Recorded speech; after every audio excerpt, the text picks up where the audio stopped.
자, 오늘도 국정감사가 계속됐습니다. 근데 국감만 시작되면 바로 막말이 시작되는 우리 대한민국 국회의 모습, 오늘도 달라지지 않았습니다. 오늘 장면에서도 여러 가지 낯뜨거운 장면들이 연출이 됐는데, 먼저 안행위의 그 막말 공방으로 한번 가보겠습니다. 이번에도 눈에 익은 사람이 등장합니다.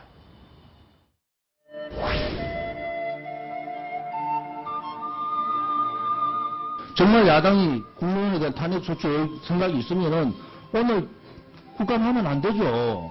탄핵 소추까지 내놨는데 국감을 합니까? 좀 여당이답게 하세요. 지금 우리가 큰 마음 가지고 여기 와서 지금 오늘 다시 하고 있는데 왜 자꾸 정쟁화 시켜서 시끄럽게 해요? 어디 또 수석 부대표는 양반이 말이야 여기 와서 부장판 놀라고 그래? 가르치고 있어. 가르쳐야 돼. 자, 왜 탄핵 소추를 해가지고 멀쩡한 국무장관을 흠집을 내고, 그러면 사과를 하든지 무슨 이유가 있어야지 오늘 국감을 진행해야 될 거 아닙니까? 이게 국정원 대선개혁이요? 말 똑바로 하세요. 왜 국정원이 나와 여기서? 여당에서 사과할 일이지 왜 야당한테 사과를 하라고 얘기를 합니까? 그것 자체도 세종대왕을 부끄럽게 만드는 일입니다. 좀 조용히 하세요. 제가 발언하고 있잖아요. 이해찬 총리, 한나당이 집권 하면 역사는 대보한다. 선거를 12일 안둔 상태에서 현직 총리가, 귀당의 현직 총리가 이 말을 했어요. 이 말에 대해서 해임 건의안이든지 탄핵 소추를 했습니까? 비교를 똑바로 해야지, 비교를. 노무현 대통령까지 얘기 안 할게요, 제가. 많은 국민들이 이제 국감 현장을 이렇게 아마 보고 계실 텐데, 우리 국민들이 참 많이 웃을 일이 없는데, 참 오래간만에 웃음을 주고 있다, 저는 이렇게 보고 있습니다. 조수진 차장. 네. 마지막 저 말은 진심인가요? 자화자찬을 한다는 게 믿기지가 않는데 어떻습니까? 지금 뭐 결국에는 정종섭 행자부 장관의 어떤 그 발언 때문에, 총선 필승 발언 논란 때문인데, 지금 조원진 새누리당 의원은 과거 이해찬 총리의 발언, 노무현 전 대통령의 선거 개입 발언, 이 비교를 했단 말이에요. 네. 어떻게 정리를 해야 됩니까, 이거는? 네, 이번에 정종섭 행안부 장관의 이번 그 건배사 논란은 이 정종섭 장관이 맞아도 할 말이 없습니다. 왜냐하면 이 정종섭 장관 같은 경우에는 이 장관이 되기 전에 우리나라 최고의 헌법학자였습니다. 그렇다면 무엇인가를 말했을 때 공무원의 정치적 중립 의무에 위배된다는 점을 누구보다 잘 알고 있었기 때문에 이번 파장이 굉장히 큰 거죠. 그런데 문제는 지금 보셨다시피 국정감사에서 이 정종섭 장관의 어떤 행위에 대해서 질타도 하고 어떤 반성하고 있다는 답변을 받아내야 되는데, 지금 뭐 세종대왕도 나왔고요. 또 노무현 전 대통령 탄핵 사건도 나왔고, 그리고 이해찬 전 국무총리가 지난 2004년에 어떤 탄핵 소추를 받은 사건이라든지 다양하게 너무 많이 나왔기 때문에 지금 배가 산으로 가는 그런 형국을 지금 보고 계십니다.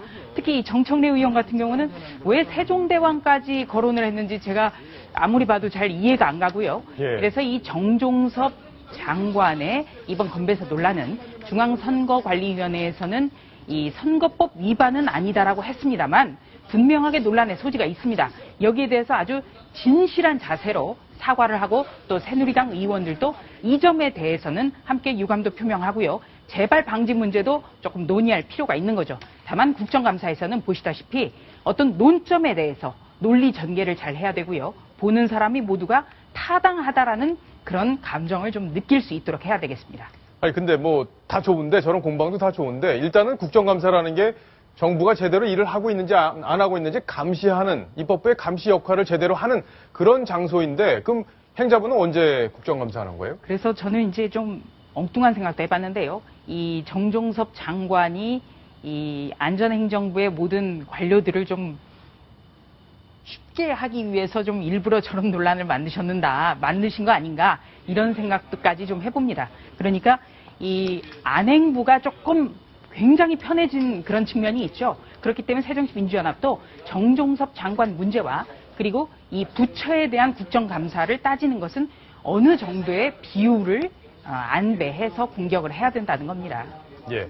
오늘 이재명 성남시장도 출석을 했던데, 이분은 왜 나온 건가요, 오늘? 네, 이재명 성남시장 같은 경우에는 지난번에 국토해양부에도 나갔고요. 지금 국정감사에 계속 증인으로 출석을 하고 있는데, 오늘 그 안행부 같은 경우에는 정부와 여당이 지금 자치단체의 세무조사권 박탈 문제를 지금 논의를 하고 있습니다.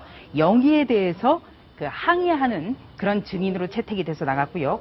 이 이재명 성남시장 같은 경우는 항일 독립운동과 같은 심정을 갖고 있다 이렇게까지 말을 했습니다.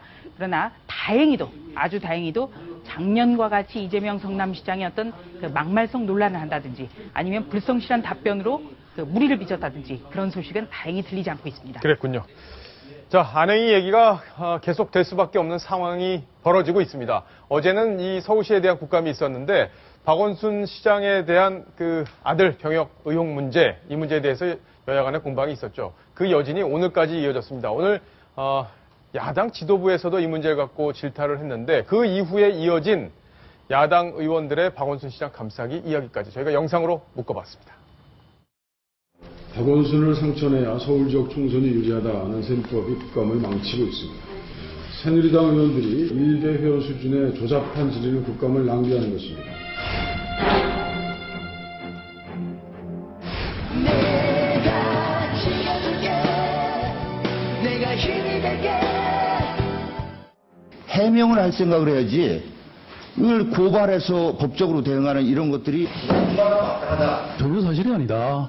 경찰, 검찰에서 무혐의 처리가 여러 차례 됐고 이미 끝난 사안을 자꾸 이걸 끄집어내서 흠집을 내려고 합니까? 이거는요, 비신사적인 태도라고 저는 생각하고. 그 정천혁 간사님, 이해하는 거에 대해서 자꾸 국감장이라고 해서 마음대로 개인의 인기까지 못 오겠으면 저는 안 된다고 봅니다. 내가 지켜줄게 험한 세상에 내가 힘이 될게 조수진 차장은 개인적으로 어떻게 생각하세요? 저 논란 계속 될 텐데 어떻게 정리를 하면 될까요? 네, 이 박원순 서울시장의 아들 병역 의혹, 병역을 기피했다는 의혹은요, 2011년 서울시장 선거 때부터 계속 나왔던 겁니다. 그런데 이번 같은 경우에는 조금 또 다른 어떤 의혹이 나왔습니다. 제가 좀 설명을 드리면요, 지금 의사를 비롯해서 조금 권위 있는 분들이 이 박원순 서울시장이 2012년 서울시장 두 번째 출마했을 때 제출했던 아들의 MRI 그 영상 기록이 바꿔치기 됐을 가능성이 있다고 의혹을 제기했는데 이분들이 그저 그런 어떤 의혹을 그냥 확산시키는 분들이 아니라 상당히 그 분야에 권위가 있다는 그런 점이 새로운 논란이 된 겁니다. 그래서 재판부도 박원순 서울시장의 아들이 법정에 증인으로 좀 출석을 했으면 좋겠다라는 의견을 냈습니다. 거꾸로 뒤집어서 얘기하면 재판부도 이번에 어떤 의혹을 제기했던 분들의 어떤 권위라든지 신분을 생각하면 어느 정도 타당하다라고 결정을 한 겁니다. 그래서 이 박원순 서울시장 아들이 직접 출석을 해서 가진 의혹을 풀어줬으면 좋겠다 이렇게 결정을 했고요.